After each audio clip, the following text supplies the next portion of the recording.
arahan-arahannya sehingga kita dapat melaksanakan kegiatan pada hari ini dengan baik, sehat. Kegiatan hari ini adalah kegiatan diseminasi berkaitan dengan budaya positif yang harus kami tularkan selaku CGP kepada rekan-rekan guru, teman-teman sejawat di lingkungan sekolah SMK Negeri 1 Mojosongo. Kemudian yang kedua adalah ucapan terima kasih kami selaku CGP kepada rekan-rekan semua karena sudah bersedia hadir dalam acara diseminasi pada hari ini. Terima kasih sudah meluangkan waktunya di sela Bapak Ibu mengajar mungkin ya. Terima kasih yang sebanyak-banyaknya kami ucapkan. Semoga acara hari ini dapat berlangsung dengan baik, lancar dan memberikan manfaat yang baik juga kepada rekan-rekan semua. Amin. Oke, untuk mengawali acara diseminasi pada hari ini, marilah kita membaca basmalah bersama-sama untuk memulai kegiatan hari ini. Bismillahirrahmanirrahim.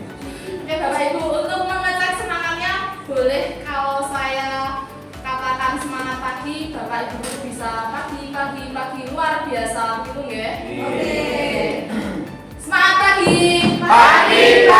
Pagi luar biasa. Acara diseminasi pada hari ini banyak sesuatu hal yang akan kami tularkan. Akan dimulai dari saya sendiri berkaitan dengan budaya positif di sekolah SMK Negeri 1 Mojosongo. Sebelumnya perkenalkan dulu, meskipun sudah kenal kami perkenalkan kembali karena di sini ada foto-foto yang cantik. Jadi oke, untuk yang pertama ada Bu Indriani selaku guru matematika, saya sendiri Bu Sitianingsih guru bahasa Jawa, yang ketiga ada Bu Hanifah Rendra guru bahasa Indonesia, yang terakhir Bu Fitri Ananda sebagai guru bahasa Jerman. Oke, untuk perkenalannya itu saja. Saya langsung masuk ke materi penyampaian diseminasi ya. Oke, yang pertama adalah paradigma baru pendidikan. Ada 8 poin yang harus saya sampaikan. Di sini mungkin Bapak Ibu guru semuanya sudah pernah membaca, mendengar atau mengaplikasikan secara langsung berkaitan dengan paradigma baru pendidikan. Oke, paradigma yang kita ketahui kan pasti kan pola pikir ya. Pola pikir pendidikan yang sekarang itu seperti apa? Apalagi sekarang kita sudah di atas 4.0 yang harus melibatkan segala macam sesuatu, entah itu teknologi, pembelajaran berbasis proyek dan lain sebagainya. Kita akan bahas satu persatu. Yang pertama adalah pembelajaran yang berpusat pada siswa. Apa yang Bapak Ibu pikirkan ketika kita ada kalimat berpusat pada siswa? Siswa yang aktif. Kemudian siswa yang kreatif. Nah, di sini kita dapat mengambil pelajaran bahwa pembelajaran yang berpusat pada siswa adalah pembelajaran yang memerdekakan siswa. Bagaimana siswa tersebut mengungkapkan potensi-potensi mereka. Kita tahu bahwa murid itu berkembang sesuai dengan kodrat alam dan kodrat zamannya. Jangan membandingkan antara pendidikan yang kita peroleh zaman dulu dengan anak-anak zaman sekarang. Zaman sudah berkembang. Karakter anak pasti juga sangat berbeda dengan yang kita miliki. Nah, bagaimana menciptakan pembelajaran yang berpusat pada siswa? Mungkin dari Bapak Ibu semua masih menganggap pokoknya murid harus manut sama gurunya, gitu nggih? Nah, di sini buatan nggih, karena di sini kita memiliki dasar untuk menciptakan pembelajaran yang berpusat pada siswa itu didasari oleh 2 hal. Yang pertama adalah motivasi intrinsik dan kedua motivasi ekstrinsik. Bapak Ibu tahu ya motivasi intrinsik? Itu motivasi yang muncul dari dalam diri seseorang sendiri. Sasarannya adalah murid. Berarti apa? Anak-anak, ada rasa ingin tahu. Itu dari dalam diri anak sendiri. Bagaimana sih pengennya mempelajari? Nek tidak ada minat dari dalam diri anak tersebut, kita tahu ya Bapak Ibu, anak-anak keleleran, malas dengan pembelajaran tertentu, pasti seperti itu. Nah, itu harus ada motivasi intrinsik. Lah, motivasi intrinsik ini apa saja? Bisa mengupayakan hal ini. Contohnya seperti itu. Kemudian ada rasa menggemari. gemar itu senang ya. Jadi kita senang dulu. Kita bisa menciptakan rasa senang itu baik dari materi yang diajarkan, baik dari perilaku guru tersebut. Laras ya Bapak Ibu? Oke, kemudian ada motivasi ekstrinsik, motivasi yang butuh rangsangan dikeluarkan dari anak-anak itu sendiri. Contohnya apa? Bapak Ibu pernah ya, misal memberikan stiker bintang 1, 2, 3, 4, 5 itu ke anak. Nah itu adalah motivasi ekstrinsik. Jadi anak termotivasi, aku sesok itu bintang 5 ya, seperti itu. Ini sudah saya perhatikan, memang sudah diaplikasikan dengan teman-teman guru di sekolah kita. Ada pemberian stiker bintang seperti itu. Kemudian ada juga yang menawarkan hadiah. Pokoknya nak ranking siji, sesok tak wenehi buku. Ini berkaitan dengan ini untuk anak yang gemar membaca. Nah ya seperti itu Bapak Ibu. Iya. Nah, kemudian ada takut dimarahi. Nanti dari rekan-rekannya sendiri, rekan murid. Seperti itu. Kemudian tujuan dari yang pembelajaran berpusat pada siswa itu seperti apa? Yang pertama, siswa dapat memecahkan masalah. Punya problem apapun, ketika kita sudah mengintegrasi, maksud saya murid. Kemudian berpusat pada murid, di sini kita ada diskusi. Anak-anak yuk berdiskusi, ada perwakilan presentasi seperti itu, nggih. Nah, jadi di sini kompetensi berbicaranya pasti juga berkembang.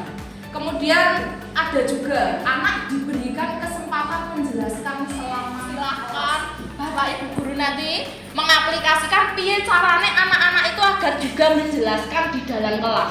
Jadi kita sebagai pemantau saja ya. Kemudian ada di mana di sini siswa belajar dalam tim pada masalah dan proyek.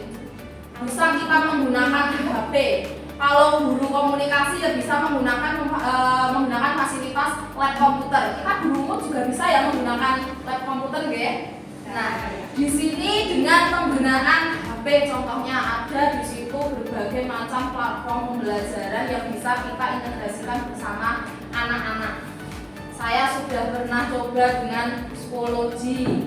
Kemudian untuk memunculkan minat belajar anak, saya mengajar dengan menggunakan wordball. Itu game yang bisa digunakan dalam pembelajaran. Isinya bisa materi-materi. Ya mungkin nanti Bapak Ibu bisa sharing-sharing pengalamannya yang lebih berharga lagi, nanti akan bisa ditularkan juga dengan teman-teman untuk integrasi teknologi dalam pendidikan ini digunakan sebagai apa dan bagaimana. Nah, tujuannya penggunaan teknologi di sini apa toh? Apa kira-kira Bapak Ibu? Menggunakan berbagai macam teknologi, sedangkan mendasari anak-anak kita sekarang kan senang main game ya, suka pegang HP. Apa kira-kira? Menarik perhatian, otomatis menarik perhatian anak. Kemudian kita dapat juga menyampaikan jadi perpaduan antara pembelajaran luring dan daring. Jadi separuh-separuh. Otomatis Bapak Ibu selama pembelajaran daring kan kita tetap integrasi teknologi juga, nggih. Anak-anak sudah dikenalkan dengan pembelajaran online ini seperti apa toh. Oh yang kemarin-kemarin tak ngerti ini kok video call lewat WA, ternyata ada Zoom, ada Jimit dan lain sebagainya. Gitu nggih. Nah, kompetensi yang harus dikembangkan di bagian teknologi, integrasi teknologi itu ada 3 Bapak Ibu. Yang pertama ada kemampuan pedagogik, kemudian ada kemampuan konten, juga yang terakhir ada teknologi. Jadi kita kolaborasi. Kalau ininya pintar tapi kita tidak bisa memanfaatkan teknologi sesuai dengan perkembangan zaman, ya sudah kita akan ketinggalan dengan negara-negara yang lain. Tidak usah negara lain, mungkin kota-kota yang lain. Seperti itu nggih? Oke, yang ketiga kemudian ada pembelajaran kolaboratif. Kolaborasi berarti ada kerja sama. Nah di sini kolaborasi menekankan pada sikap atau perilaku gotong royong dalam bekerja yang memadukan berbagai kompetensi keahlian nantinya menghasilkan produk ataupun proyek. Di sini maksudnya kolaborasi bukan hanya antara guru dengan guru ya. Jadi ada kolaborasi antara guru dengan guru, baik guru umum dengan guru kolaborasi antara murid dengan guru. Nah, ini yang dituntut seperti itu. Sehingga tidak selalu bagianmu. Tidak juga kolaborasi hanya dengan murid dan murid. Jadi kita harus mengkolaborasikan dari berbagai hal ini tadi. Itu ya Bapak Ibu. Kemudian untuk yang keempat adalah di sini tidak memperhatikan siswa yang difabel. Jadi siswa yang difabel itu tetap bisa mendapatkan kesempatannya belajar untuk merencanakan aktivitas belajar, melaksanakan proyek secara kolaboratif yang akhirnya produknya nanti dapat dipresentasikan. Bisa nanti melambat ke jurusan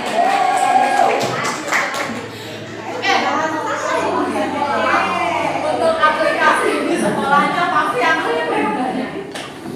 Kemudian menciptakan suasana yang rileks. Bapak Ibu guru kalau ngajar di kelas kaku buatan rileks. Lu gue itu benang tangannya seduku, kasih pak nggak boleh seperti itu ya Bapak Ibu. Jadi harus rileks. Karena tadi pembelajaran berpusat pada anak. Caranya menciptakan suasana yang nyaman kepada anak-anak, aman, tentram, menyenangkan, bahagia. Materi dapat tersampaikan. Jadi rileks saja. Kalau butuh ice breaking, kasih ice breaking kalau mereka lelah. Kalau mereka butuh motivasi, sesekali boleh 2 jam pembelajaran, 1 jam motivasi dulu. Mengembalikan motivasi anak-anak yang sudah mulai lelah untuk belajar. Kemudian ada menggunakan metode yang variatif. Misalnya ceramah capek ya Bapak Ibu. Kalau guru tari gitu banyak geraknya sudah otomatis ya Bu ya. Geraknya tangannya hoya-hoya, mulutnya juga pasti ikut hitung. Nah, bagaimana dengan Bapak Ibu guru yang lain? Kita gunakan metode yang variatif. Bisa salah satunya adalah outing kelas. Tidak harus selalu di luar sekolah. Bisa kita punya sekolah luas sekali ya. Ada di gazebo, ada di beranda masjid, ada di taman cincin. Nah, itu akan menimbulkan kegiatan juga untuk teman-teman murid-murid semuanya. Gitu ya Bapak Ibu. Kemudian kembali lagi ke kritis dan kreatif yang dimaksudkan di sini adalah nanti mereka aktif. Kritis itu mengkritisi dengan cara aktif yang seperti apa? Kita tahu ada berbagai macam kompetensi, bicara, mendengar, membaca, menulis, seperti itu ya. Nah, di sini murid akan berusaha untuk mengenali isi pelajaran, idenya seperti apa, kemudian juga berbagai hal yang berkaitan dengan satu topik pembelajaran. Kemudian yang kreatif adalah belajar yang bisa diterapkan pada anak-anak dengan metode yang seimbang. Seimbang maksudnya di sini adalah anak oke, kita juga oke. Anak tidak malas, kita juga tidak malas. Di sana menyenangkan, di sini juga menyenangkan. Jadi ada imbal balik di antara kita. Nah, metode ini tidak hanya fokus pada pelajaran, tapi anak didik kita bisa melakukan kegiatan tertentu untuk membantu proses belajar agar lebih menyenangkan. Tujuannya apa? Agar anak-anak mampu mengembangkan kemampuan sekaligus memiliki perspektif baru terhadap penyelesaian masalah. Jadi kalau biasanya anak-anak berpikirnya penyelesaian masalahnya begini, tapi mereka akan tertanam secara pola pikirnya. Oh, ternyata ada alternatif lain ya dalam penyelesaian masalah. Seperti itu. Kemudian yang kedelapan adalah pembelajaran seumur hidup.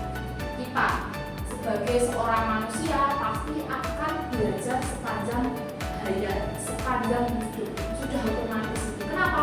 Jangan berkembang. Tidak mungkin kita akan mengaplikasikan mono terus. Kita akan pasti mengikuti arus. Bagaimana dunia itu berkembang? Nah, tentunya didasari juga berdasarkan perkembangan teknologi. Kita juga harus canggih Bapak Ibu. Jadi jangan kalah dengan murid-murid kita. Untuk editing video, saya harus belajar dari anak saya. Enggak apa belajar dari mereka nyatanya lebih ahli ya. Nah, jadi tidak hanya anak yang harus berkembang sesuai perkembangan zaman, tapi kita juga harus mengintegrasikan itu, baik itu teknologi, karakter anak, pembelajaran, metode, dan yang lain sebagainya. Kemudian kita juga harus memperhatikan berkaitan dengan karakter anak. Tujuan kita di sini adalah mengubah karakter anak kita untuk menjadi orang-orang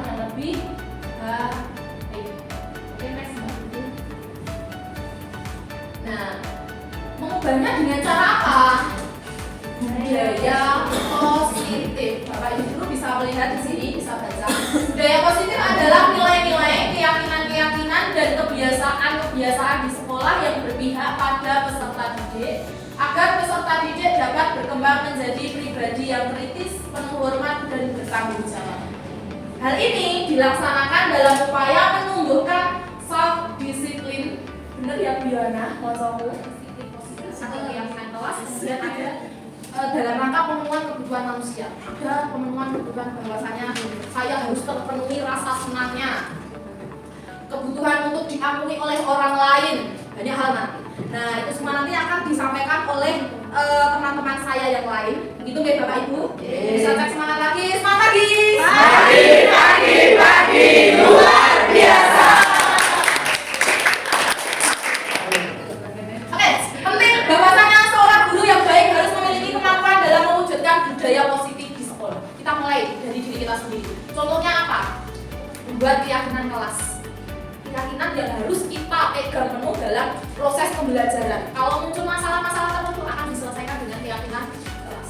Yang pertama, budaya positif tersebut dapat dijalankan dengan menerapkan konsep-konsep inti seperti disiplin positif. Dan seperti apa? Nanti akan lebih dikorek dalam oleh teman saya. Kemudian yang kedua, memahami motivasi perilaku manusia berkaitan dengan hukuman, penghargaan, posisi kontrol seorang guru. Ternyata bentuk penghargaan kita kasih hadiah itu dirasa kurang baik Bapak Ibu. Nah, nanti penjelasannya seperti apa. Kemudian yang ketiga, pembuatan keyakinan sekolah, kelas, dan penerapan sertifikat restitusi dalam penyelesaian masalah.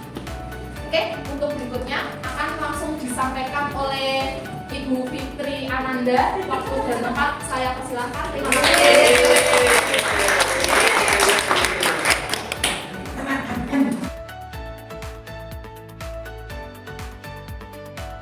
Terima kasih pada Bu Tia yang telah memberikan pemaparan tentang paradigma baru pendidikan. Nah, tadi Bapak Ibu ingat tidak apa yang sudah dikemukakan Bu Tia di nomor 2 paradigma baru pendidikan? Apakah ada yang ingat? Yang pertama adalah pembelajaran berpusat pada siswa. Nomor 2, yang kedua, integrasi dengan teknologi.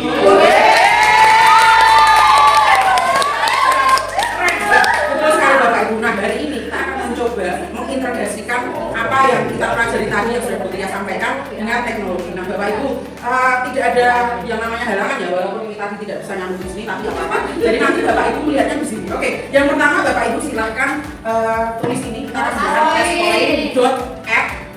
Nextpoint.app, silahkan Bapak Ibu punya kuota kan? Boleh bergabung sama temennya nggak apa-apa, kita yang mencoba terlebih dahulu. Boleh 1 HP untuk 2 orang. Nextpoint.app. Sudah. 513. Betul sekali, silahkan. Nextpoint.app. Kita akan mencoba mengintegrasikan pendidikan dengan teknologi. HP-nya fungsi musik. Nggak apa-apa, itu Hamba Allah. ya HP-nya Mbak Prasna baru kan? Iya. Ya Bu. Oke anak-anak, teman-teman sudah Ya. kelas point. Nextpoint aplikasi. Senyum dong. 91513. Kisahnya? 97513. Ya sudah ada yang bergabung ini, kita lihat dulu siapa dia. Prasna. 97513. Oke, baru Mbak Prasna, Ibu Prasna, yang lain kami tunggu. Nggak apa-apa 1 HP untuk 2 atau 3 orang, yang penting kita mencoba dulu. Ya, ada Pak Abid dong sama Bu Yohan. Iya. Oke, sudah ada 5, ada Mbak Anyu sama Pak Nat. Oke, yang lain enggak apa-apa. Kita langsung aja mulai ya. Saya mulai pertanyaannya, mendengar kata disiplin, apa yang Bapak Ibu semua pikirkan? Ya, waktunya 1 menit. Silakan Bapak Ibu tulis apapun yang Bapak Ibu pikirkan. Tulis aja. Iya, oh Mbak.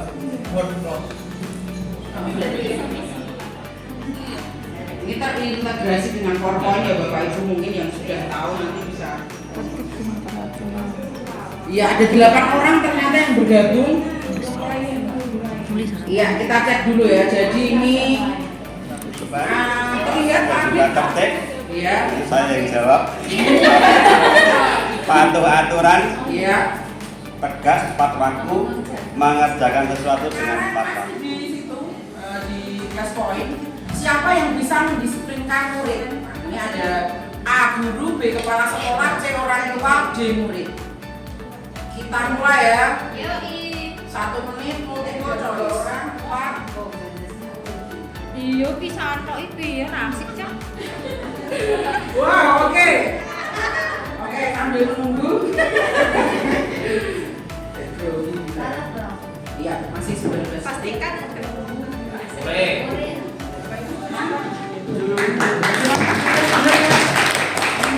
Oke.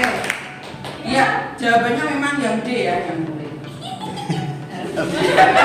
Kita punya ahli. Mohon maaf, ada lagi yang ingin berpendapat? Tadi saya mau baca. Bilangnya Bu Mita ya, karena yang mendisiplinkan itu guru, karena yang mempunyai peran penting dalam suatu kelas adalah guru atau orang tua itu tadi. Guru sebagai cap. Ya, kita kembali ke tema kita yang pertama tadi. Jadi ada pertanyaan, apa sih disiplin? Mungkin kalau kita dalam budaya kita ada disiplin itu terkait dengan sesuatu yang menakutkan atau hal-hal yang terkait kepatuhan seperti itu. Jadi sesuatu yang menegangkan. Padahal sebenarnya aksi yang positif.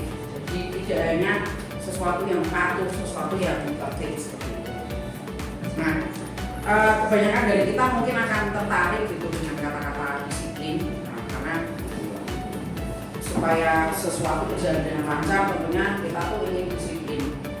Jadi ada yang kita harus mendisiplinkan murid ketika mereka masuk di kelas itu harus tepat waktu dan lain sebagainya. Nah, Bapak Ibu, kata disiplin itu juga sering dihubungkan dengan hukuman ya, tadi sudah ada, padahal itu sungguh berbeda karena belajar tentang disiplin positif itu tidak harus dengan memberi hukuman. Justru hukuman itu adalah salah satu alternatif yang diambil di akhir. Jadi jangan menghukum terlebih dahulu, tetapi tumbuhkanlah sesuatu yang ada di dalam diri siswa yang positif, dan itu nanti akan kita bahas juga di praktek studi restitusi. Nah, kemudian Ki Hajar Dewantara itu juga menyatakan bahwa di mana ada kemerdekaan, di situlah harus ada disiplin yang kuat. Sesungguhnya disiplin itu bersifat self disiplin, yaitu kita sendiri yang mewajibkan kita dengan sekeras-kerasnya, tetapi itu sama saja sebab jikalau kita tidak cakap melakukan self disiplin, wajiblah penguasa lain mendisiplinkan kita, dan peraturan demikian itulah harus ada di dalam suasana yang merdeka. Bapak Ibu, apa sih ketika kita mendengar merdeka gitu, kurikulum merdeka, apa yang Bapak Ibu semua pikirkan? Mungkin dari kelompok sini, Bu Nawes atau Bu Emin, Bu Prita, Bu Novi, Pak Dodo. Bebas tanpa tekanan. Iya, betul sekali, tanpa tekanan. Yang lain mungkin Bapak Ibu yang lain, Ibu Diwana, what's your opinion about freedom? By myself, and there is no rules, there is no hindrance. Perintah, gitu. Akan tetapi kita bisa melakukan apa yang diri kita inginkan tanpa tekanan. Kemudian kita juga bisa membuat perintah gitu kepada diri kita dan juga yang lain seperti itu. Nah, Bapak Ibu, itu tadi sedikit tentang disiplin positif. Jadi intinya disiplin positif itu bukan hanya tentang peraturan, bukan tentang hukuman, tetapi sesuatu yang timbul dari diri kita sendiri. Mungkin ada Bapak Ibu yang bisa menyimpulkan apa itu kata disiplin positif secara sederhana menurut Bapak Ibu sendiri. Mungkin Ibu Prita bisa mengawali.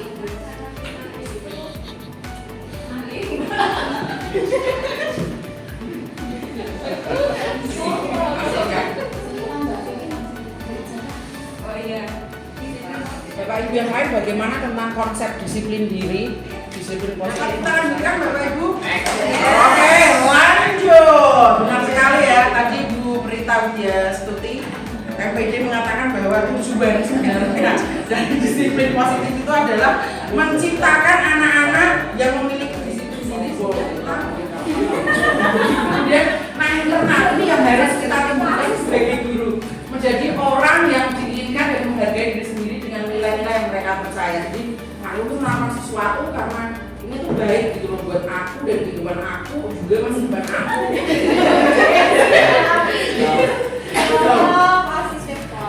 gitu. Nah, tapi menurut teori ini memang ada nih motivasi perilaku manusia itu menurut Giano Dinosen. Dia salah, maksud saya Giano itu jadi ada 3 motivasi perilaku yang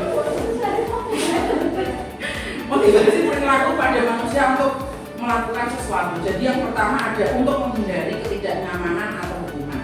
Nah, menurut Bapak Ibu, kalau kebanyakan murid ini ya, mereka itu naik motor pakai helm, itu motivasinya apa ya Bapak Ibu? Biar selamat. Biar Biar selamat. ditangkap Pak polisi. Ya, biar tidak ditangkap Pak polisi, biar aman. Nah, aman itu masuk dalam kebajikan universal yang nanti akan disinggung oleh CGP selanjutnya. Seperti itu.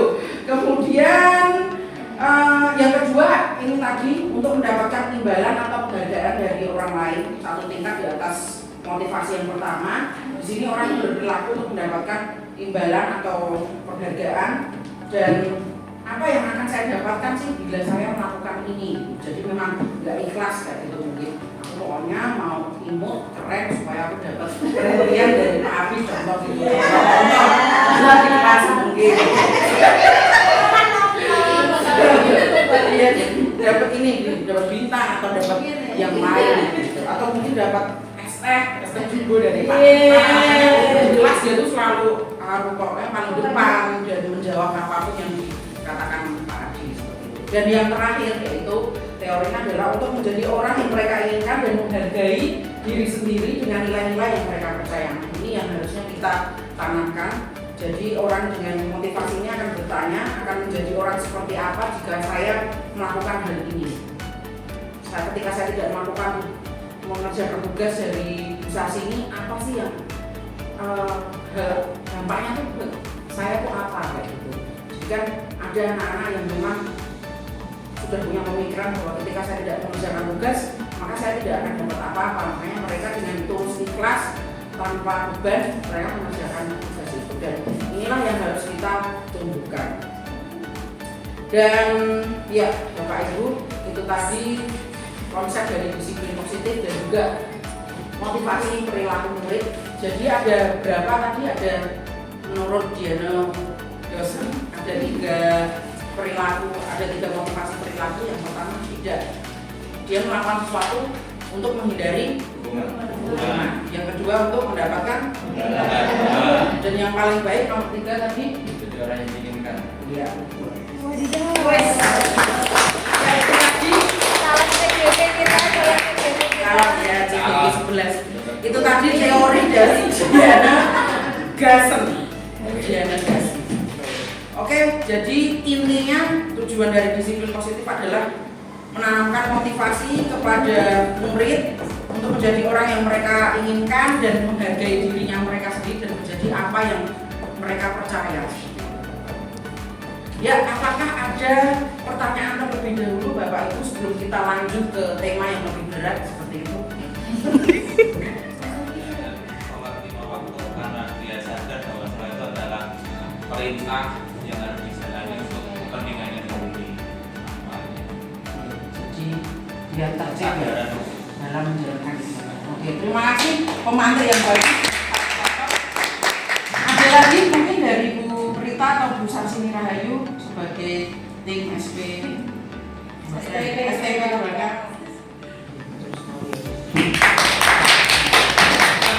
Terjaga dan juga lingkungan yang harus juga memberikan contoh dan juga memberikan arahan pada peserta didik untuk mencintai lingkungannya, dan cara sederhananya adalah dengan membuang sampah pada tempatnya, memilah sampah untuk tingkatan yang lebih besar. Oke, lanjut. Lebih fresh, lebih semangat untuk belajar atau beraktivitas. Sama pasti juga.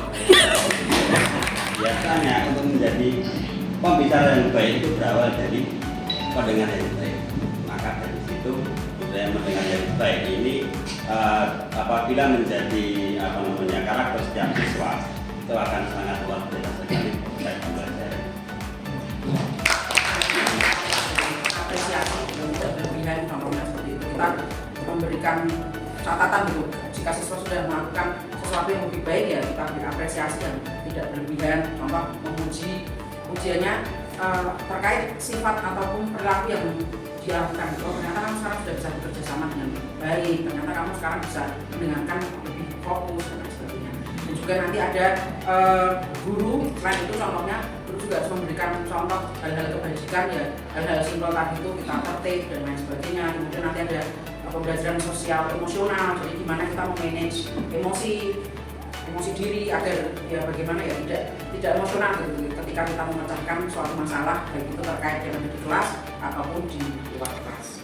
Kemudian kolaborasi juga itu adalah salah satu contoh disiplin positif, apalagi di era sekarang kan kolaborasi itu lebih diutamakan daripada kompetisi. Jadi bagaimana kita banyak mengajak anak-anak itu bekerja sama untuk mendapatkan sesuatu yang bermanfaat untuk dirinya sendiri ataupun juga lingkungan. Apakah ada yang ingin menambahkan lagi? Oke, tidak. Baik, Bapak Ibu, sekian konsep diri kita tentang disiplin positif dan juga motivasi intrinsik dan juga eksternal. Selanjutnya kita akan membahas sesuatu yang lebih dalam lagi dan nanti akan dipandu oleh Ibu Hanifah Hendra-Yono. Terima kasih, mohon maaf jika tidak disampaikan. Assalamualaikum warahmatullahi wabarakatuh. Waalaikumsalam warahmatullahi wabarakatuh.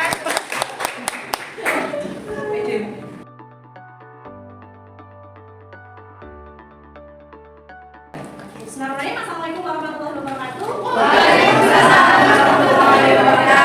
Terima kasih Bu Tia selaku moderator hari ini. Terima kasih Bu Tia tadi sudah menyampaikan materi sebelumnya tentang disiplin positif dan Bu Tia tadi sudah menyampaikan tentang paradigma pendidikan. Nah, sebelumnya satu pantun buat kita semuanya. Jalan-jalan bawa tas mewah. Kenalkan, saya Hanifah. Baik, karena di sini katanya nanti bahannya berat ya Bapak Ibu, tapi tidak seberat dengan saya. Jadi di sini adalah posisi kontrol seorang guru. Kita semuanya sadar bahwa kita adalah seorang guru. Kita adalah seorang pendidik. Tapi kita sadar bahwa kita memiliki posisi kontrol. Posisi kontrol kita ada 5 saksinya.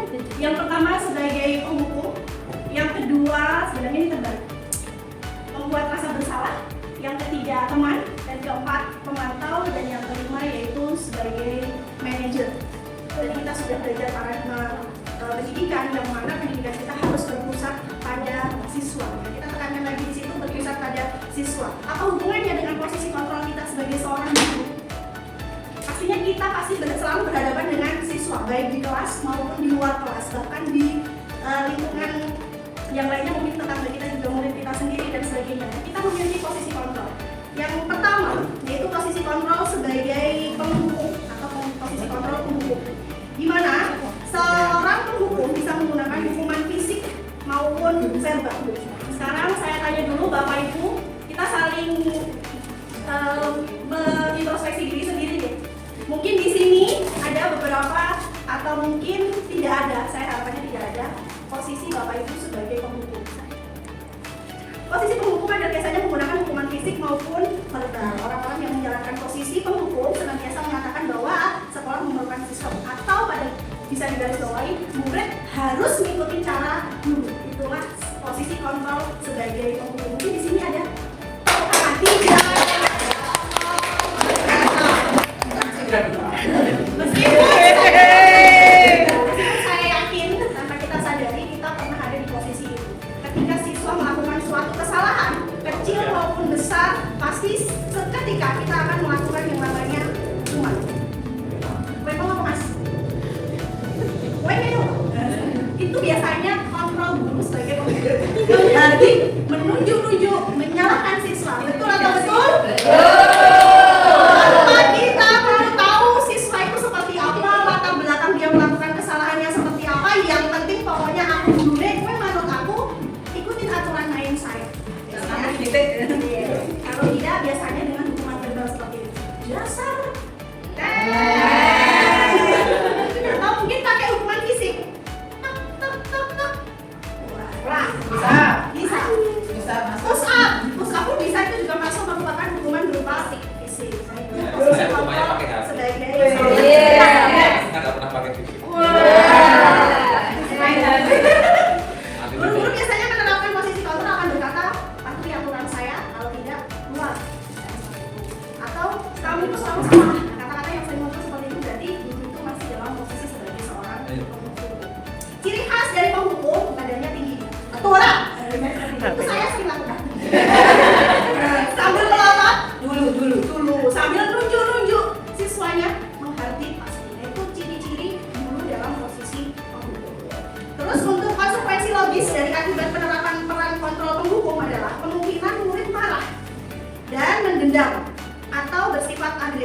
bisa jadi sesudah kembali duduk, murid tersebut akan mencoret-coret buku atau melakukan hal-hal yang lebih dari apa yang tadi sudah dilakukan. Biasanya dia akan menjadi seorang pendendam. Paniknya hanya saat itu juga. Duduk berat, tunggu, tapi dia tidak akan memperhatikan kita karena dia hanya sekedar mendengar atau takut di sini. Oke, hari ini kita akan cari siapa yang malam-malam suka bersuara. Selamat pagi, siang, sore, malam. Iya, semuanya. Oke, konsentrasinya sangat penuh. Mohon perhatikan saya nih, meskipun saya tidak begitu. Oke, kedua posisi kontrol merasa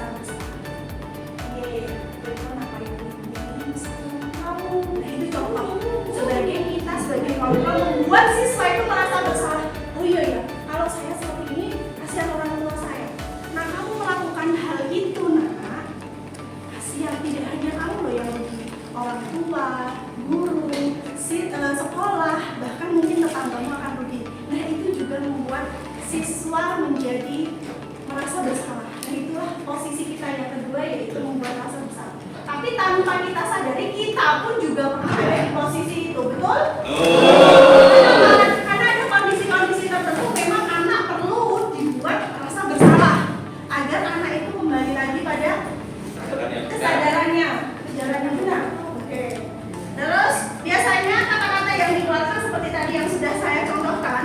Untuk ciri khas membuat rasa bersalah di sini biasanya menggunakan nada yang memelas, lebih yang sedih, sendu, biar bisa menyentuh hati para siswa. Terus biasanya tubuhnya lebih pada merapat ke atas, jadi mendekati ke anak, membuat anak merasa bersalah.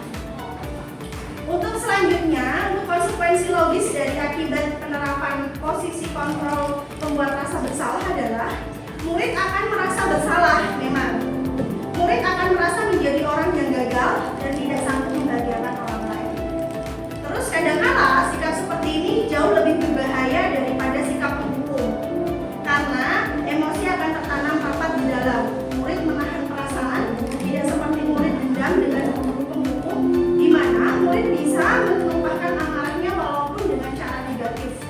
Murid tertekan seperti inilah yang tiba-tiba bisa meratus amarahnya. Jadi kalau kita membuat orang merasa bersalah, itu biasanya dia juga diam, tetapi tidak bisa mengeluarkan apa yang harusnya dia ucapkan atau dia sampaikan kepada guru itu. Kenapa saya seperti ini, kenapa saya seperti itu, tapi tidak disampaikan kepada bapak ibu guru, sehingga anak itu malah jadi seperti introvert, menyimpan segala sesuatunya sendiri karena dibuat semakin sedih, semakin terpuruk, semakin merasa bersalah dan semakin tidak ada gunanya. Seperti itu. Untuk yang posisi kontrol yang ketiga, yaitu sebagai seorang teman. Saya yakin di sini bapak ibu juga sudah memposisikan diri sebagai teman. Apakah seperti itu bapak ibu? Sudah. Lebih dari teman? Ya. Bahaya itu kalau lebih dari teman.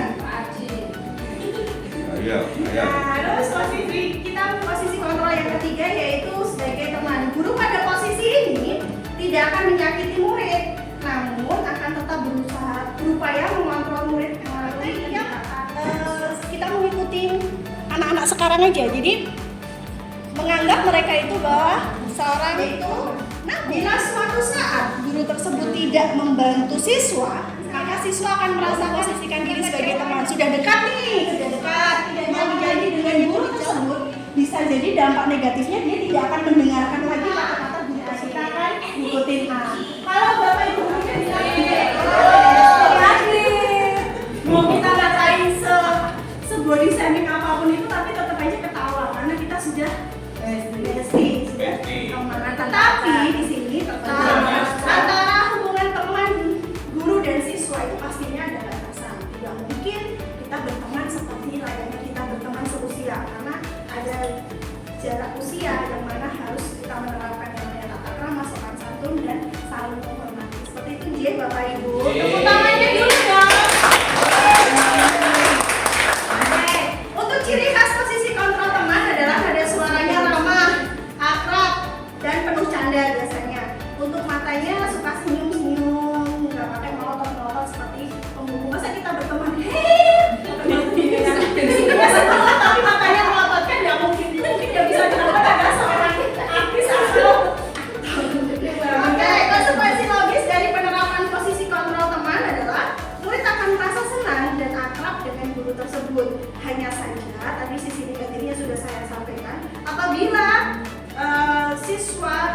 tidak sesuai dengan perilaku guru tidak sesuai dengan apa yang diharapkan siswa, dia akan merasa kecewa. Kemudian siswa akan menjadi tergantung pada guru tersebut. Akibat lain dari posisi teman, dia hanya akan berbuat sesuatu bila yang menyuruh guru tersebut. Belum tentu bila yang menyuruh guru lain dia akan mau. Misalnya contoh, dia sudah menganggap teman si Desti ini sama Bu Novi. Belum tentu kalau diperintahkan hal yang sama Bu Prita dia mau nurut. Meskipun itu hal yang sederhana. Mbak, sekarang sudah waktunya masuk. Yuk masuk. Coba yang nyuruh Bu Novi. Oke Bu, siap. Masuk. Coba itu yang nyuruh Pak Adi. Nah, ayo masuk. Masa kemana? Sebentar Kak, bisa jadi beda guru akan beda perlakuan atau beda respon dari siswa tersebut, karena kedekatan kita dengan siswa juga akan berbeda. Oke, lanjut. Yang keempat, posisi kontrol memantau. Memantau berarti mengawasi. Pada saat kita mengawasi, kita bertanggung jawab atas perilaku orang-orang yang kita awasi, yaitu murid kita. Posisi memantau berdasarkan pada aturan-aturan atau konsekuensi yang sudah kita buat. Biasanya untuk kata-kata yang keluar sebagai guru kalau sudah memposisikan diri sebagai pemantau, karena jelas sudah berdasarkan dengan konsekuensi atau aturan-aturan yang sudah ada. Jadi guru sudah bercermin atau berpatokan pada aturan yang sudah disepakati, sehingga kita mudah. Ayo, kalau kamu seperti itu, konsekuensinya apa? Jadi anak sudah paham, oh iya Bu, saya kemarin perjanjiannya kalau saya terlambat saya harus push up 50 kali, oke lakukan. Itu sudah hanya memantau saja, karena sudah terjadi peraturan atau keyakinan kelas bersama, sehingga jadi lebih enak komunikasinya. Terus bisa saja hanya mengingatkan sanksi. Kita kalau sebagai guru piket di Bapak Ibu, kalau sudah ada keyakinan bersama sebenarnya enak. Kalau terlambat lebih dari 15 menit, siswa harus seperti apa? Kalau lebih dari 1 jam, siswa harus seperti apa? Itu kalau disosialisasikan secara umum di sekolah ini, terus nanti kita terapkan, kita hanya sebagai pemantau itu enak. Ketika siswa udang baru datang, dia dengan sadar langsung 15 menit loh nak, ini sudah 15 menit, oh ya Bu siap.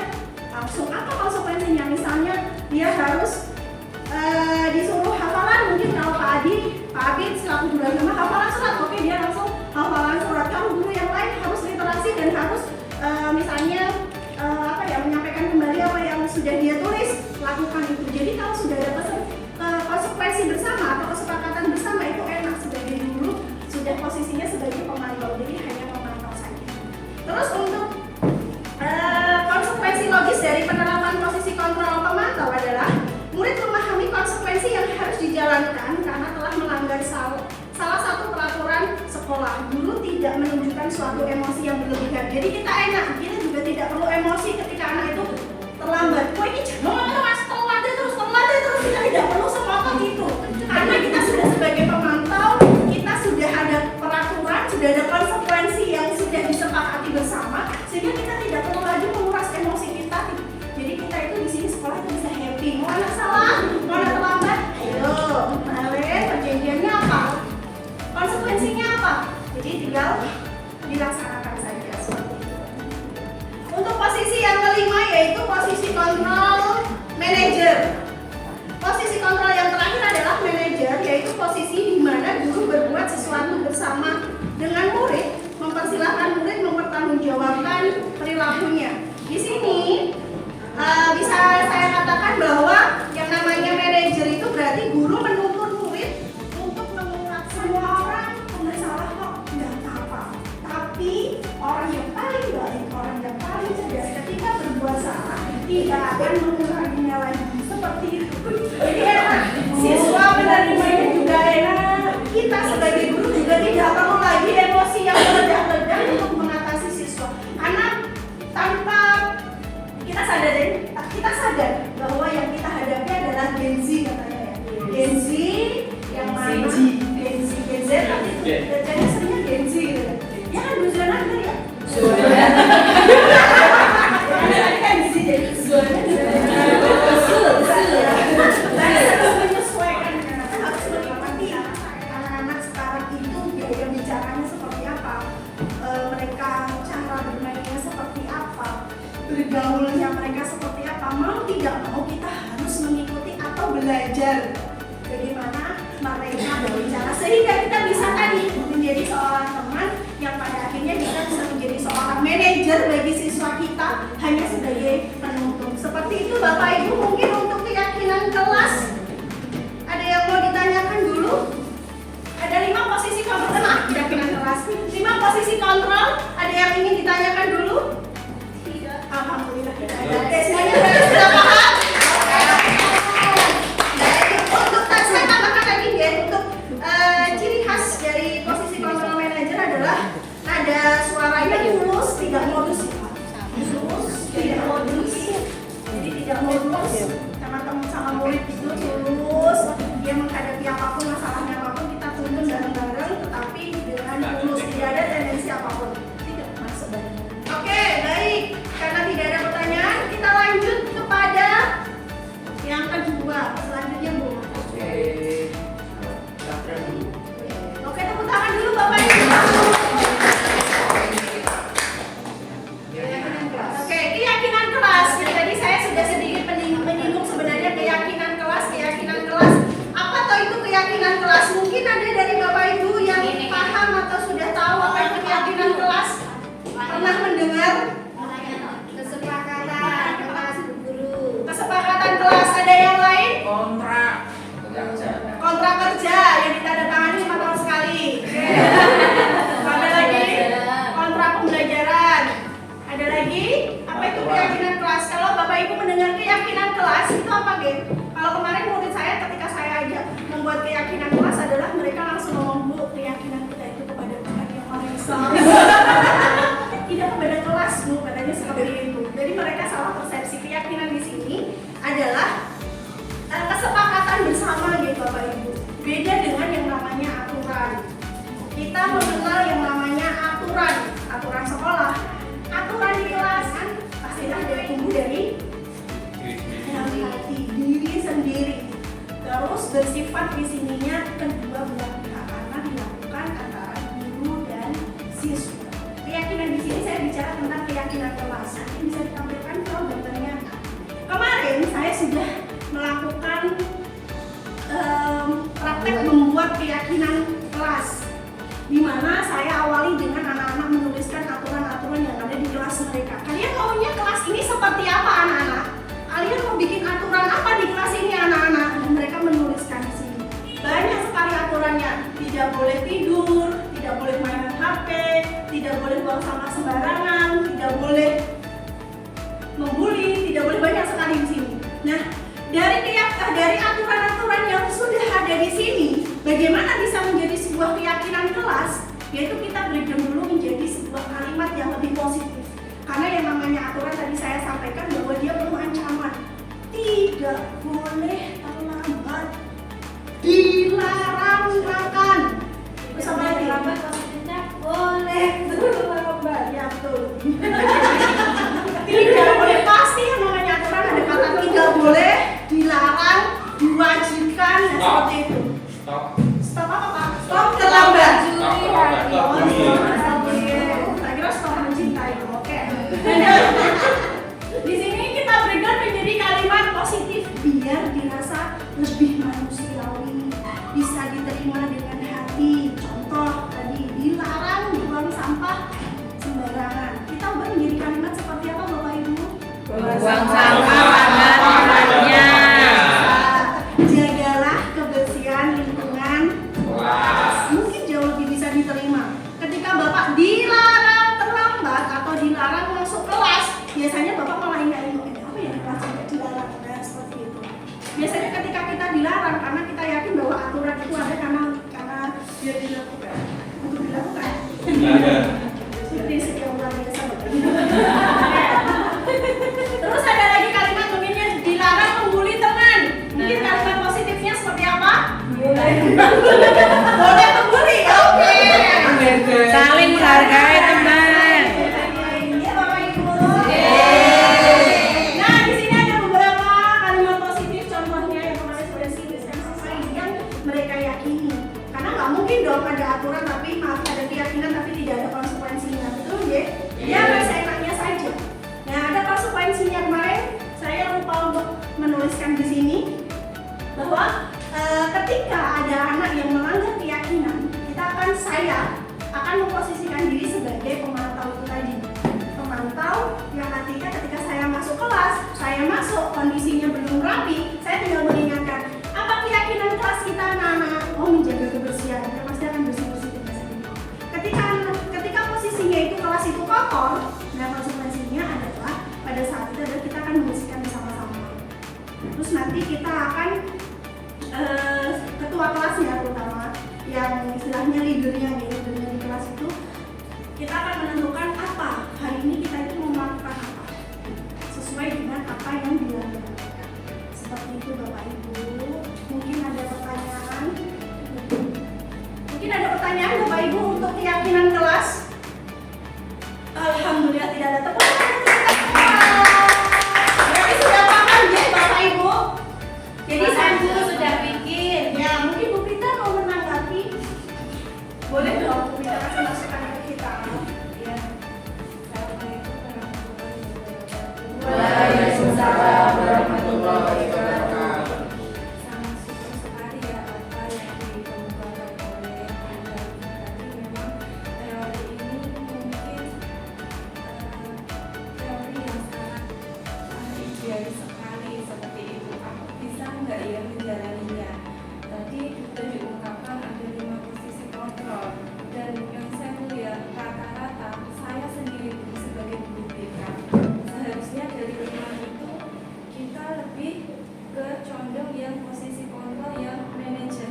Itu yang sangat ideal sekali, karena ketika kita menjadi guru dan ingin mengungkapkan masalah siswa atau menyelesaikan masalah siswa, di posisi manajer itulah yang paling ditunggu-tunggu anak dan sesuai dengan teori seperti itu, sehingga anak menyampaikan masalahnya dengan baik, dengan ikhlas, tanpa paksaan. Kemudian kita bimbing secara bersama-sama untuk menemukan solusi atas masalah yang dia hadapi dan bertanggung jawab atas permasalahan yang dia hadapi. Tetapi memang posisi manajer itu sangat sulit dipraktekkan, tapi Bapak Ibu tidak ada salahnya untuk mencoba, karena orang bisa itu karena terbiasa. Kalau kita nggak pernah mencoba, mana mungkin itu yang terima posisi kontrol di kemudian untuk yang keyakinan kelas kemarin mengajar dibuat atau dibuat kesepakatan dengan membuat keyakinan kelas. Ya memang idealnya ketika membuat keyakinan kelas itu idealnya di awal tahun pembelajaran atau tahun ajaran baru, sehingga apa, anak itu sudah tahu, oh ya dengan bu ini saya harus bagaimana, dengan bu ini saya harus bagaimana. Jika pertama tidak bisa membuat keyakinan kelas masing-masing, bisa dibuat dibimbing oleh wali kelasnya seperti itu. Tetapi Bapak Ibu guru, mohon maaf sekali ketika saya masuk kelas saya, terutama saya selalu menanyakan di awal saya mengajar, sudah dibuat keyakinan kelas anak-anak, sudah dulu, kemudian yuk kita bimbing bersama-sama.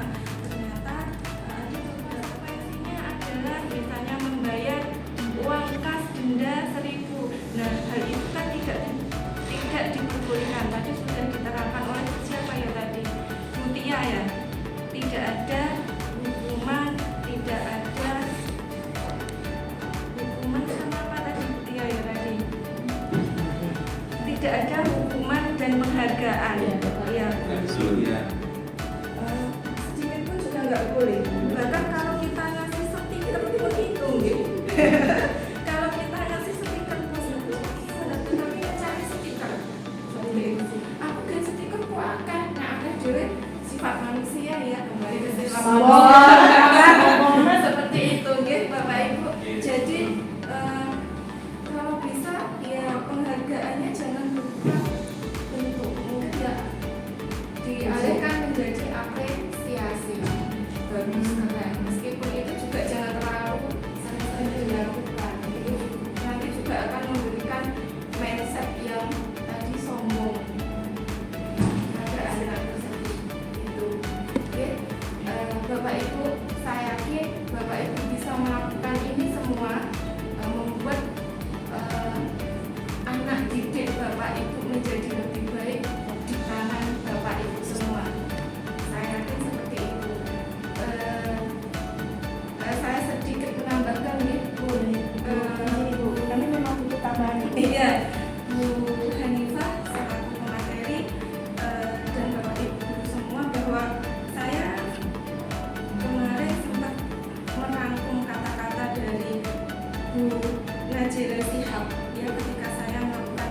yaitu guru penggerak angkatan 567 kemarin di Auditorium UMS, ada kata-kata yang membuat saya tergerak. Ya, tadinya saya hanya bergerak. Ini artinya bahwa Bapak Ibu guru yang belum menjadi guru penggerak jangan minder.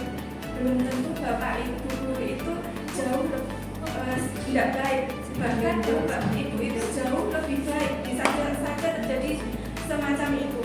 Kemudian hanya saja guru penggerak adalah orang yang berani mengambil tanggung jawab untuk menumbuhkan kepemimpinan dalam diri sendiri dan orang lain. Ya, jadi yang membedakan apa Bapak Ibu? Yang membedakan Bapak Ibu dan guru penggerak adalah kalau guru penggerak itu harus berani bertanggung jawab memimpin dan menumbuhkan jiwa kepemimpinan kepada orang lain, seperti itu. Saya bisa sampaikan untuk yang berkaitan dengan posisi kontrol dan keyakinan keras.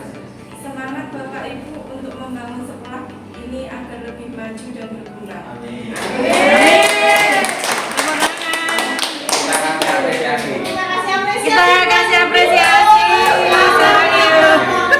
Ibu Vita luar biasa motivasinya untuk kita Kita semuanya. kasih apresiasi. Pak Andi, oke, terima kasih motivasinya Bu Vita. Semoga bisa menggerakkan hati kita semuanya. Karena saya benar yang dikatakan Bu Vita, kita yang ada di sini itu belum tentu baik. Kita sama-sama berproses, kita sama-sama belajar untuk menjadi lebih baik lagi bersama Bapak Ibu guru yang hebat semuanya di sini. Tepuk tangan. Mungkin cukup sekian dari saya. Bersama Dian makan selasi. Cukup sekian dan terima kasih. Sebelumnya nanti akan dilanjutkan oleh Bu Indri akan membahas tentang segitiga restitusi. Terima kasih sekian. Wassalamualaikum warahmatullahi wabarakatuh. Waalaikumsalam warahmatullahi wabarakatuh. Hukuman dan sebagainya, contohnya lampu bangjo misalkan tadi. Lalu lintas.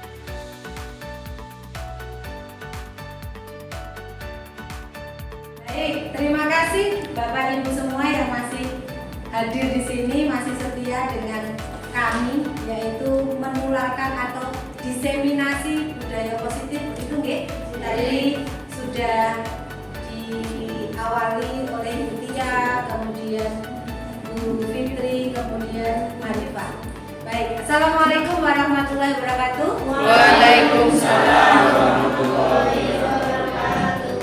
Kita lanjutkan ya untuk bersama saya, yaitu tentang segitiga restitusi. Ini sebentar saja, tidak seperti teman-teman saya yang hebat-hebat tadi. Teorinya banyak sekali, begitu kalau saya nggak langsung ke eksekusinya aja. Itu nggih Bapak Ibu? Segitiga restitusi itu apa?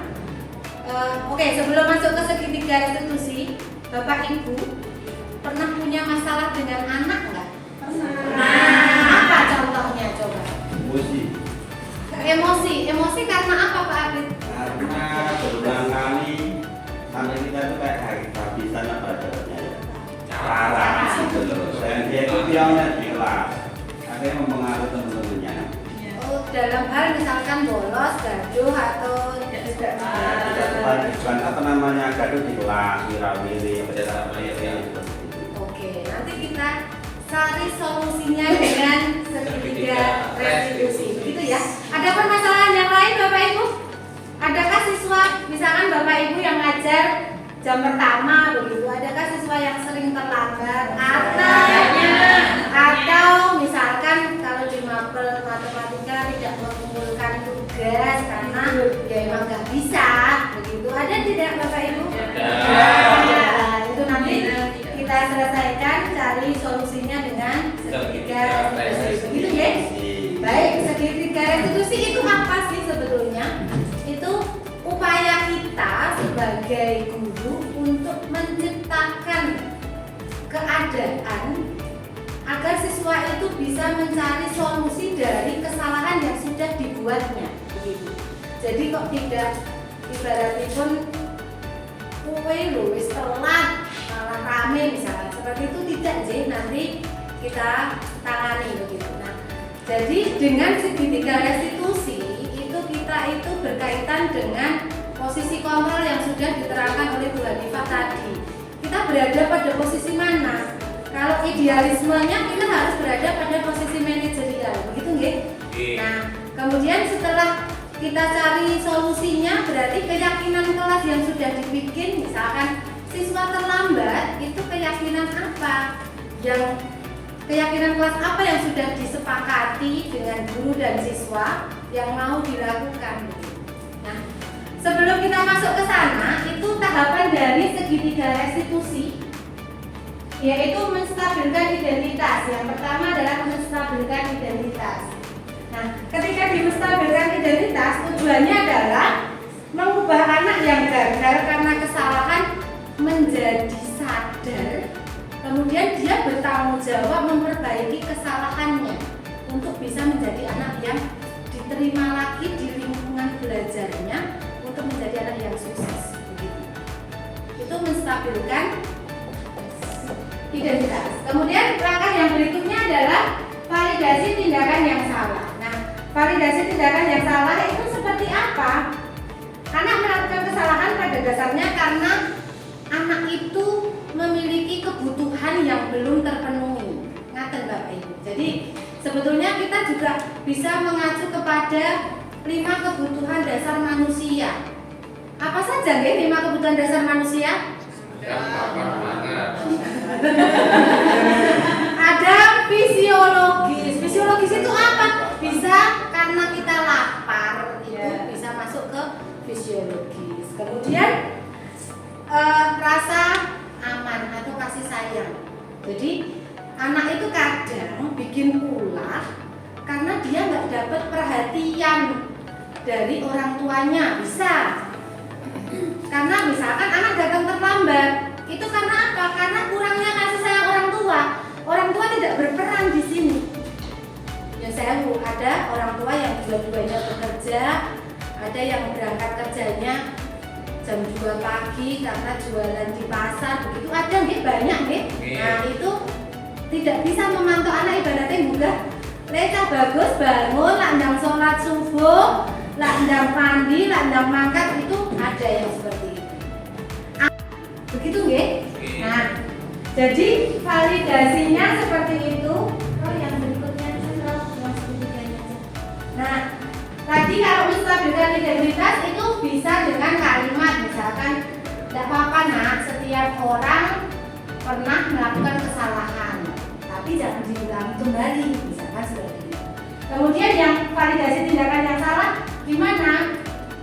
Kamu tentu punya alasan mengapa melakukan itu. Nah, kita korek dulu. Anak kok bisa setiap hari datang terlambat karena apa? Seperti itu nggih Bapak Ibu. Jadi tidak hanya ibaratnya bendino terlambat. Apalagi sopan lisit. Jangan seperti itu. Tapi harus kita fasilitasi. Kemudian yang terakhir yaitu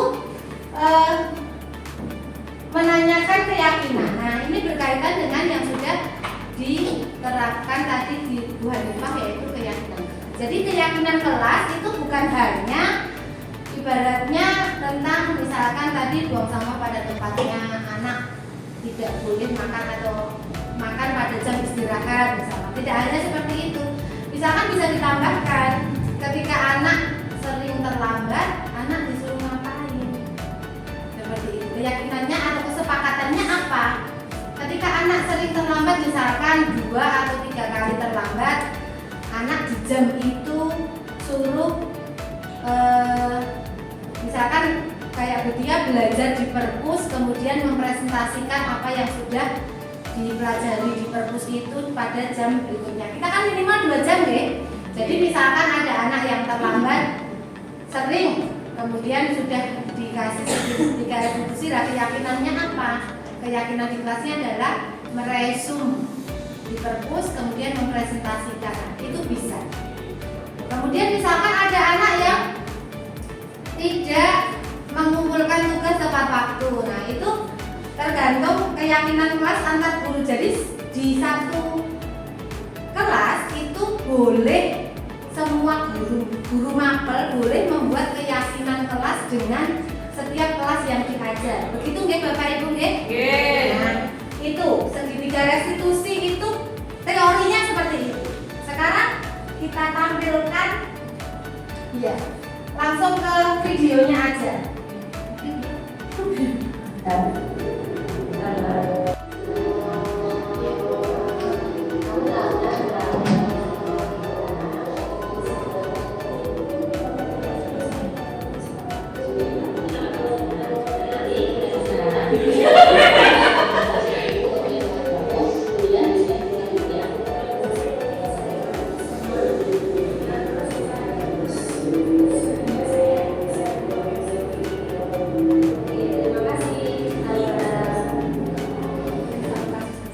Nah, ini contohnya satu kasus saja nih Bapak Ibu. Artinya dan prioritas utama segitiga restitusi itu harus empat mata. Artinya jangan ada orang lain yang tahu. Saya misalnya menyelesaikan suatu permasalahan dengan siswa, dan saya pun jangan di ruang guru karena notabene otomatis banyak guru yang sebetulnya memiliki kasus yang sama dengan yang kita rasakan. Jadi kasihan anak kayak ketika di ruang guru itu kayak terbuli, diintimidasi oleh semua guru. Nanti dia Bapak Ibu? Nggih.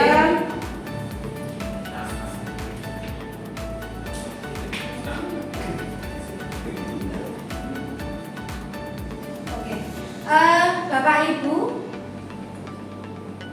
ini kan ada kasus singkat tulis saja.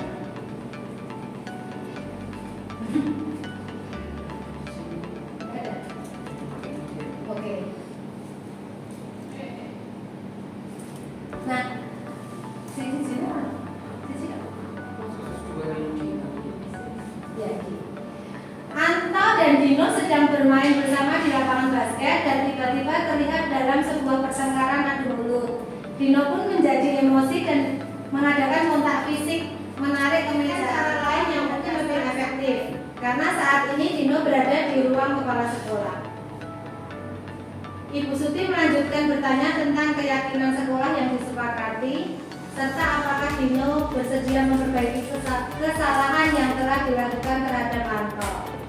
Dino pun akhirnya perlahan mengangguk, kemudian Ibu Suti berbalik bertanya kepada Anto, hal apa yang bisa dilakukan Dino untuk memperbaiki kancing baju saya sampai copot 3 begini. Ibu Suti pun kembali bertanya ke Dino, apakah yang akan Dino lakukan untuk menggantikan 3 kancing Anto yang terlepas.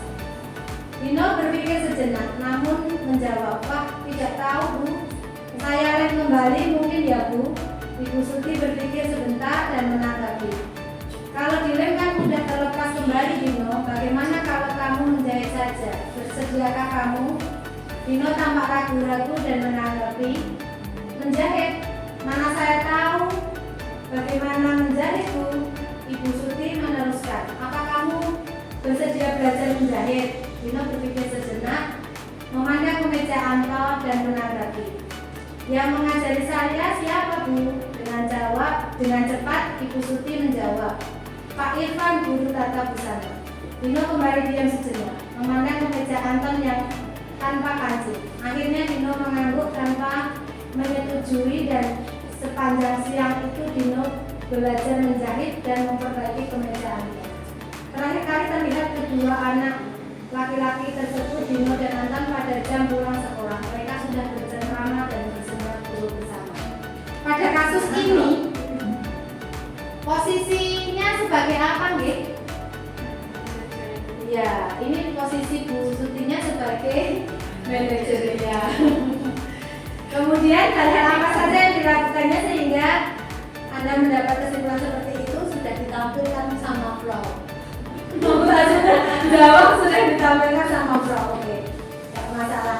Begitu, nggih Bapak Ibu. Contoh videonya segitiga restitusi, kemudian contoh kasusnya secara tertulis. Apa yang bisa Bapak Ibu ambil dari segitiga restitusi ini? Monggo. Masalah dengan murid, baiknya dilakukan pendekatan secara personal, tidak dibuka umum, tidak menghakimi secara umum, tapi melalui pendekatan secara pribadi dari empat mata face to face.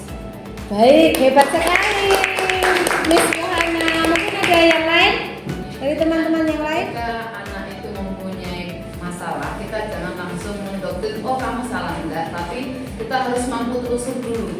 Apa yang membuat anak itu melakukan sebuah pelanggaran atau kesalahan, sehingga kita bisa ikut membantu anak dalam mencarikan jalan keluarnya seperti apa, sehingga kesalahan itu tidak akan diulang.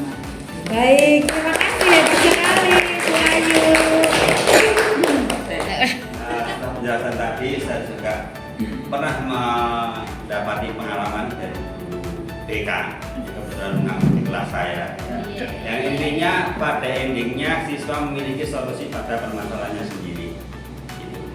Oke, terima kasih sekali. Banyak salamnya saya mohon maaf. Wabillahi taufiq wal hidayah. Wassalamualaikum warahmatullahi wabarakatuh. Waalaikumsalam warahmatullahi wabarakatuh. Saya kembalikan kepada Ibu Moderator, Ibu Tia. Monggo Bu Tia.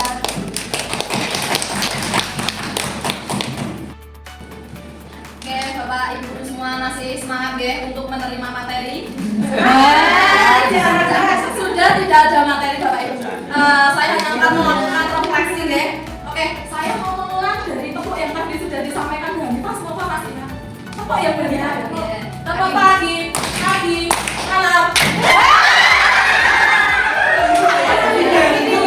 Malam dulu. Kita terlalu cepat malam kamu. Oke,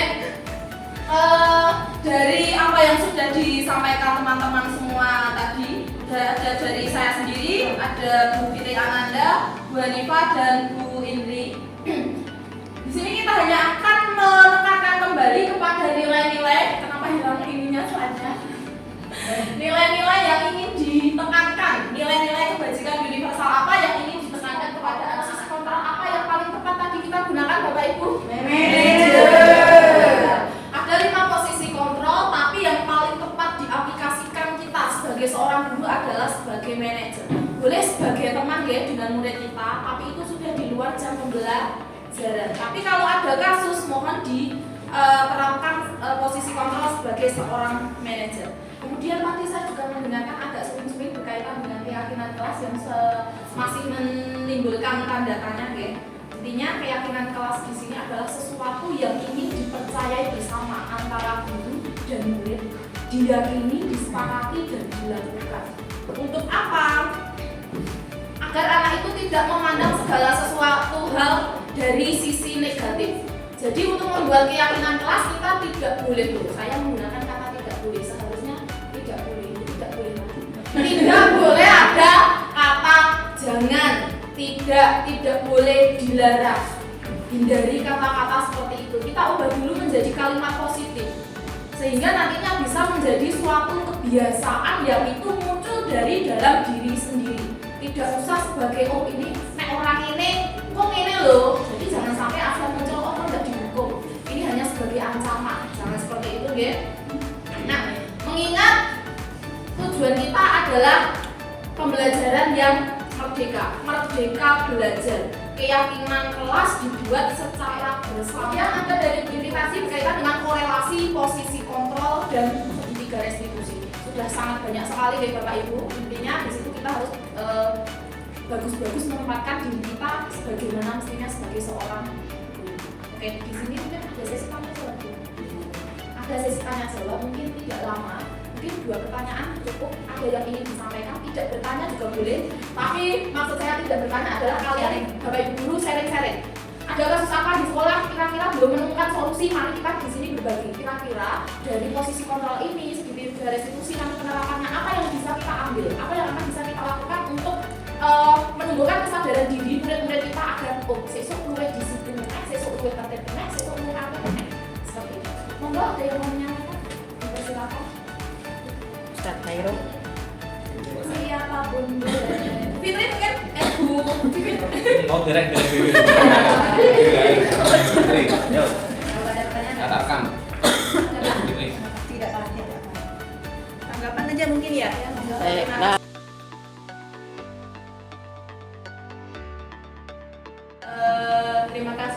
waktunya Bu Tia.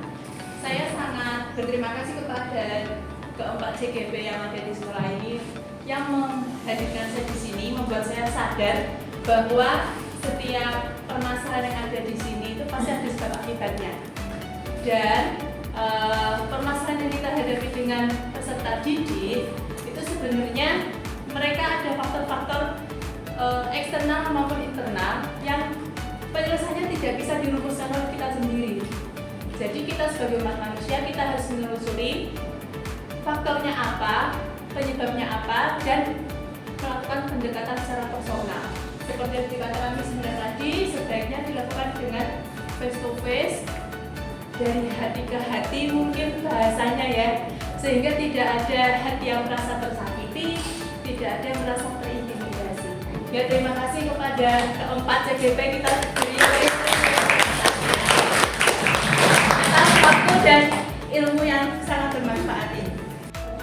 Dari kegiatan kita pada hari ini pasti sudah banyak ilmu ya yang bisa didapat. Saya sendiri bersama teman-teman CGP selama presentasi mungkin tiba-tiba muncul tweet pemikiran video ini baru disadarkan ketika kami presentasi, terkadang seperti itu.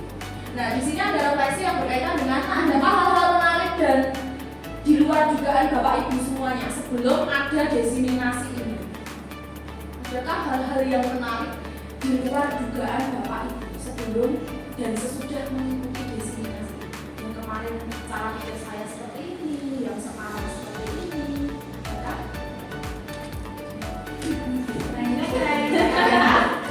Bapak Adi, alam. Terima kasih yang selamat. Semoga aja kedepannya kita akan lebih banyak di CGP. Yang saya lihat adalah sebuah semangat yang luar biasa. Ya, artinya apa? Ketika kita sudah agak buntu dengan keadaan sekitar karena kita ini produk dari guru-guru masa lampau. Ya, kita melihat semangat-semangat dari CGP yang sekarang maupun yang sebelumnya dan semoga yang akan datang, ya, memberikan gambaran baru terhadap warna di sekolahan kita yang sebenarnya tercinta ini lebih meriah lagi, warna lebih lebih berwarna lagi, ya. Karena jujur dari dulu saya masuk sini, ya, dengan yang saya sampaikan tadi dengan jumlah siswa sedemikian banyaknya Bu, dan saya sering dapati ketika apel, ketika wawancara, ya, bahkan semua guru kewalahan, ya, kewalahan dalam mengatur kita besar ini. Tapi saya yakin adanya teman-teman di sini, tempat ini dan begitu sebelumnya dan lebih banyak lagi bisa menjadikan anak-anak ini mendapatkan haknya dalam pelajaran, pembelajaran, dan juga bisa membentuk karakter peserta didik yang seperti dipaparkan oleh Pak Cik tadi, berbudaya positif. Terima kasih.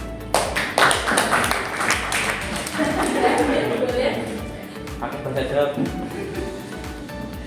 Sudah ya Bapak Ibu semuanya. Oke, terima kasih. Untuk mengakhiri, sebelum penutupan ya, untuk mengakhiri kegiatan diseminasi hari ini, mohon untuk Bu Rita selaku CGP, PGP yang sudah terus memberikan kembali pencerahannya, kata-kata mutiaranya.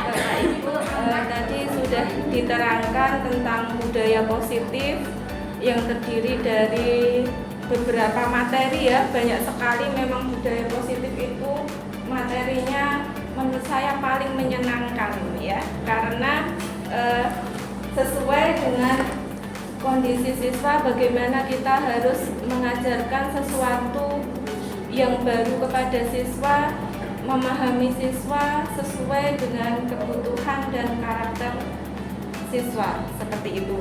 Tadi sudah dijelaskan oleh keempat CGP, ada beberapa materi, ada disiplin positif, kemudian ada 5 posisi kontrol, kemudian ada keyakinan kelas, yang terakhir diterangkan oleh Bu Indri yaitu tentang segitiga restitusi. Dari diskusi ini saya banyak menanyakan filosofi Pixar.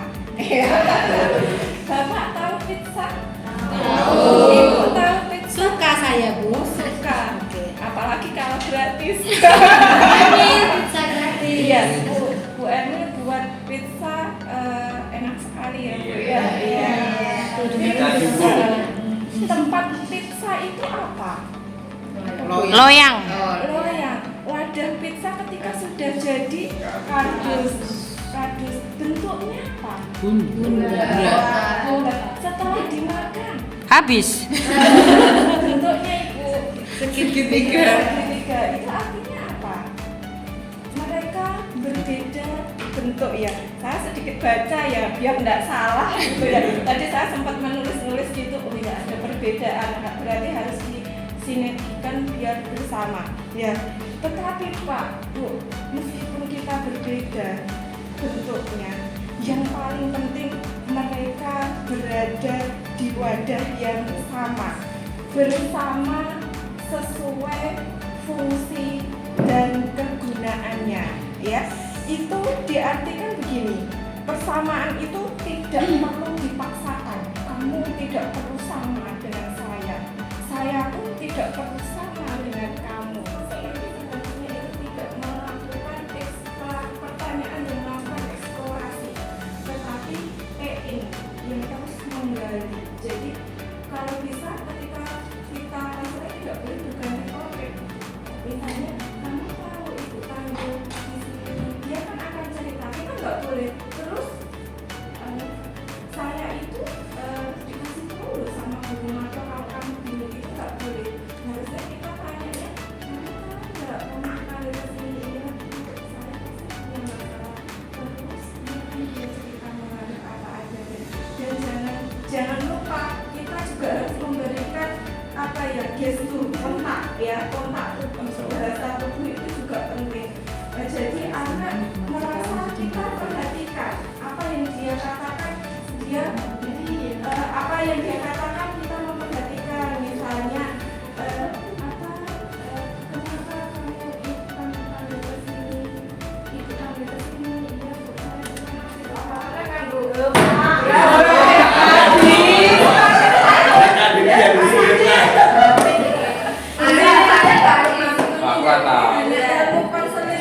Apalagi sampai menggebrak meja ya, itu akan semakin anak itu nggak mau ungkapin. Jadi biar dia kuliah ya sama seperti tes juga, jadi ya mengungkapkan terus. Jadi apa, anak itu dengan ikhlas menceritakan apa yang menjadi masalahnya tanpa paksaan. Kalau dia nggak mau cerita, itu pandai-pandainya kita.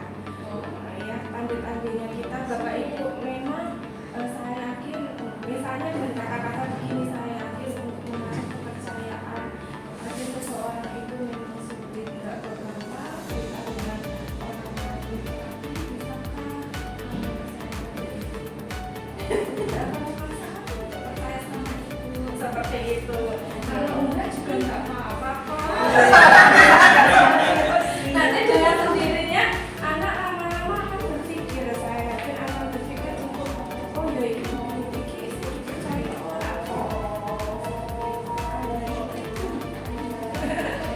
Kita meninggalkan kata terus dan tubuhnya itu ya, tubuhnya, dan bukan berarti kita tidak boleh mengeksplor pertanyaan, boleh, tapi jangan terlampau sering. Karena ketika kita mengeksplor pertanyaan, tentunya itu menjadi berarti topik dari apa yang kita inginkan seperti itu.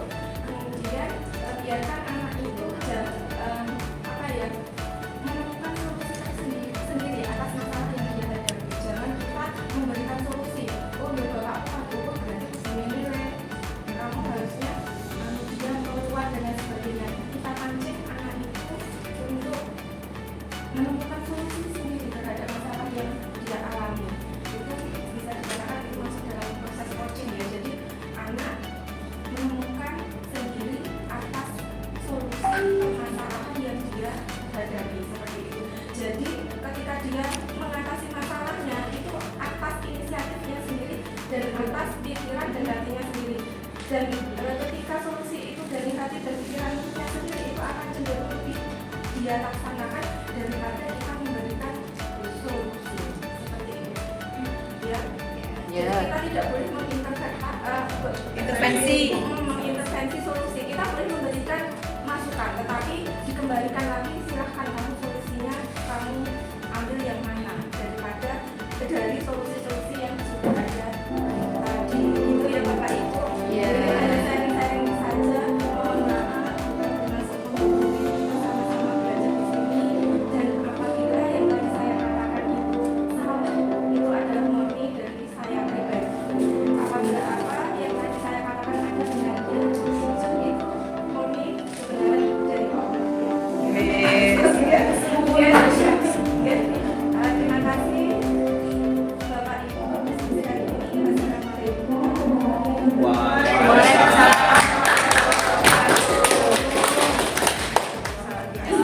Produk CGP kayak gini.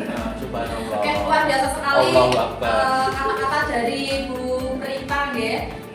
Bisa di sini saya simpulkan bahwasanya beda-beda tidak masalah, yang penting berjalan bersama itu ya Bu. Dan tentunya hal tersebut merupakan kolaborasi dari stakeholder di sekolah. Oke, tibalah kita di penghujung acara diseminasi hari ini. Mohon kiranya nanti Bapak Ibu bersedia untuk mengambil dokumentasi bersama. Dokumentasi ya, sesi foto nanti bisa menempatkan diri di sebelah utara agar fotonya nampak cantik, tampan seperti itu ya. Kalau di sini agak gelap soalnya. Oke, untuk acara hari ini sebelumnya marilah kita baca hamdalah bersama-sama karena acara telah berjalan dengan lancar, insya Allah memberikan manfaat yang baik. Mari kita baca bersama-sama. Alhamdulillahirobbilalamin.